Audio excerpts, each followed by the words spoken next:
بسم اللہ والصلاۃ والسلام علی رسول اللہ اما بعد۔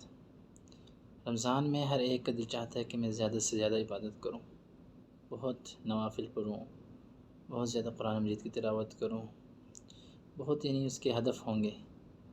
لیکن زیادہ اہداف جب انسان رکھتا ہے تو پھر وہ اصل مقاصد سے ہٹ جاتا ہے۔ تو کم از کم آپ نے 2 ہدف لازمی رکھنے ہیں رمضان میں۔ نمبر 1 کہ آپ نے فرض نمازوں کی پابندی کرنی ہے، یعنی فرائض نہیں چھوٹنے چاہیے، کیونکہ شیطان جو ہے ان الشیطان یشغل الانسان بالنوافل، شیطان جو ہے یہ انسان کو نوافل میں لگاتا رہتا ہے۔ کیوں؟ لترک الفرائض، تاکہ یہ انسان فرضی عبادت چھوڑ دے، نفلوں میں مشغول رہے۔ مثال کے طور پہ ایک انسان ہے، وہ پوری رات قیام کرتا رہتا ہے، فجر سے 10 منٹ پہلے اس کو نیند آئی اور وہ سو گیا، فرض تو پھر رہ گیا، فجر کی نماز رہ گئی۔ تو اس لیے آپ نے فرائض کو اپنا ہدف بنانا ہے۔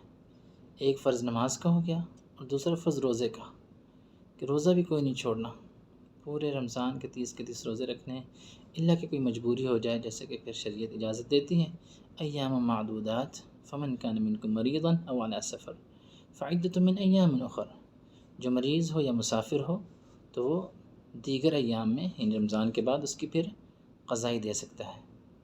تو آپ نے ان 2 چیزوں پہ بہت زیادہ فوکس رکھنا ہے۔